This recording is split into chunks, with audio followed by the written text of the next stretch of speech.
dans les actions internationales que ces colloques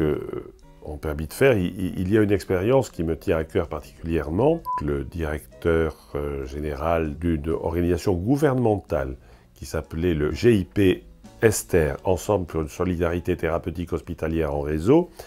Le directeur général était le professeur Gilles Brucker, qui est un ami, qui est né en Daille, donc ce qui lui donne encore plus de qualité. Nous avait demandé si dans le groupe de ceux qui étaient impliqués dans les colloques THS, certains pouvaient aider donc ce GIP Esther, qui maintenant a été fondu dans une organisation de coopération internationale, qui est l'Agence française d'expertise technique internationale, Expertise France.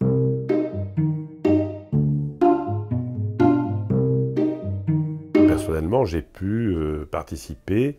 à développer donc au Vietnam, d'abord à Ho Chi Minh City, à l'installation de programmes intégrés de soins,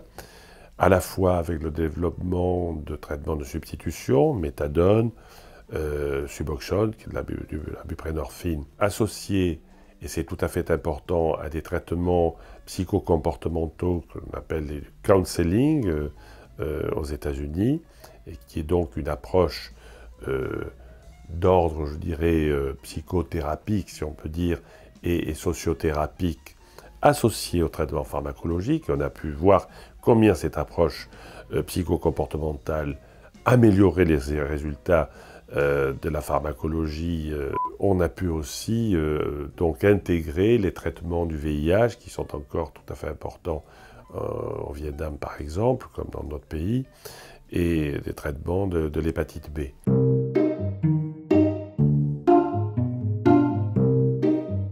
Nous sommes très heureux et assez fiers d'avoir pu participer à cette collaboration internationale, puisque cette opération sur 5 ans, qui va maintenant se prolonger si la réponse à de nouveaux appels d'offres américains est fructueuse, a pu permettre d'associer, donc sur financement américain, des scientifiques américains, l'équipe du professeur O'Brien de l'Université de Pennsylvanie, Philadelphie, des Français, avec donc toute l'équipe de BCA qui était en charge de la formation pratique des intervenants donc, au Vietnam, en collaboration avec le département d'addictologie de l'Université de Bordeaux, du professeur Henri Acombe, et enfin avec donc, toute l'équipe vietnamienne, sous la houlette de notre ami le docteur Le Trong Giang, qui était l'ancien directeur général du Provincial Health Committee, qui est en charge de tout le soin toxicomane à Saigon.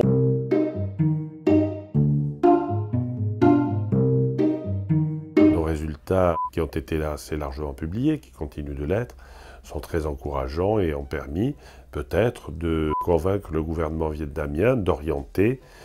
les traitements et la prise en charge donc, des toxicomanes plus vers le soin, un soin appuyé sur des données scientifiquement validées, que sur une approche purement répressive ou la recherche de l'abstinence dans des centres de réhabilitation, mais où les toxicomanes étaient admis contre leur volonté, de façon un petit peu obligatoire. Voilà, donc je pense que ça fait évoluer les choses et c'est un grand motif de satisfaction de voir que tout ce que nous abordons de façon un peu théorique dans ces colloques, eh bien on peut, dans certaines expériences, il y en a beaucoup comme celle-là, mais celle-là nous touche beaucoup parce qu'on a été dans les acteurs de cette expérience et de son succès.